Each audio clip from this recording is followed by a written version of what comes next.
Hi and welcome back to Classic MGB. If you're watching this channel, you'll probably know that I'm a huge fan of the MGB and the GT in particular, but many people don't know that there was an MGB coupe on the market more than a year before MG's own version was introduced. This is the story of the Coune MGB Berlinette. The story begins with Belgian former interior design student, army officer and coach builder Jacques Coune.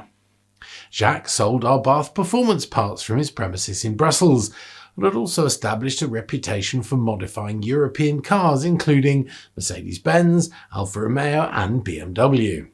This experience led him to spot an opportunity to create a fastback coupe version of the MGB that he named the Coune MGB Berlinette.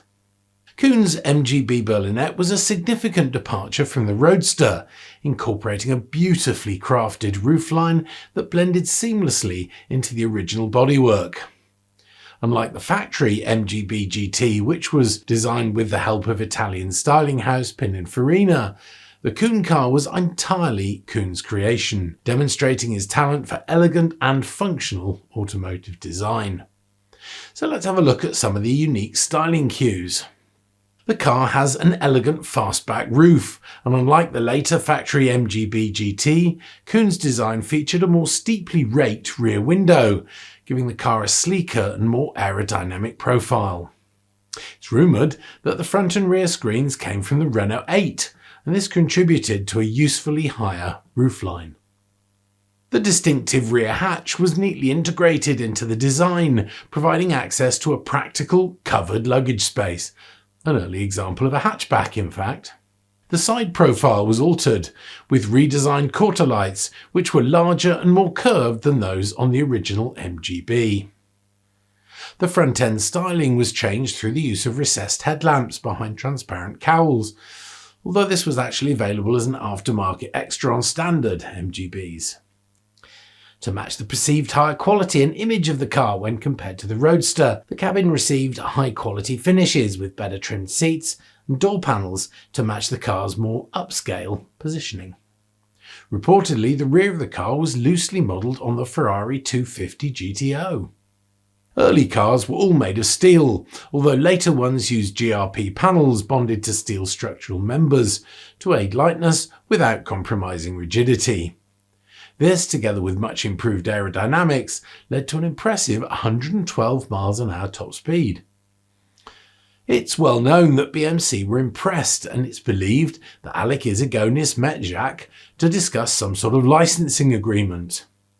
Walter Oldfield, director of the Nuffield Press, became an intermediary and ordered a unique right-hand drive Berlinette to be built.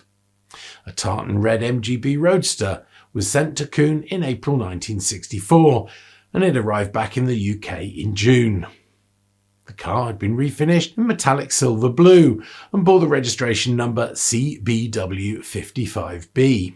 Reportedly, the car was tested by various BMC staff, including George Harriman, Leonard Lord, Sid Enever and Alec Izagonis.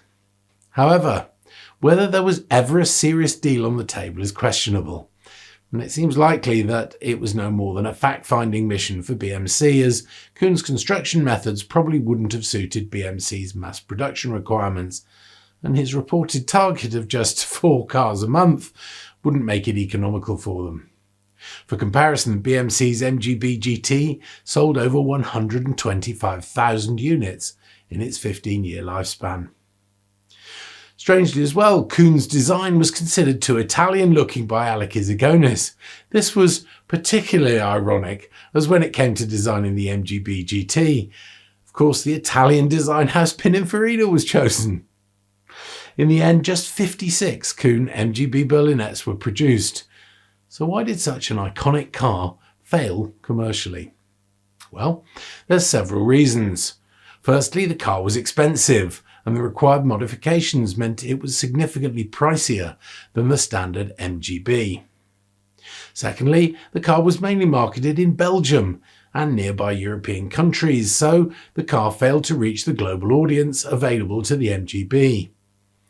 Finally, and probably most importantly, the car faced competition from BMC's MGB-GT, which was not only more affordable, but also benefited from the factory's established sales and service network. However, whilst it's sad that the car failed to make a significant impact in the market, it does make them incredibly rare. Well-known auction house Bonhams sold this 1964 example in October 2024 for more than €120,000. So in summary, the Coune MGB Berlinette is a fascinating chapter in MGB history, representing an alternative vision of the MGB coupe before the factory GT arrived. Its unique design, rarity and craftsmanship make it one of the most desirable and collectible MGB variants today. Whilst the factory-built MGB-GT went on to become a commercial success, the Coune MGB Berlinette remains an exclusive and stylish interpretation of Britain's most beloved sports car.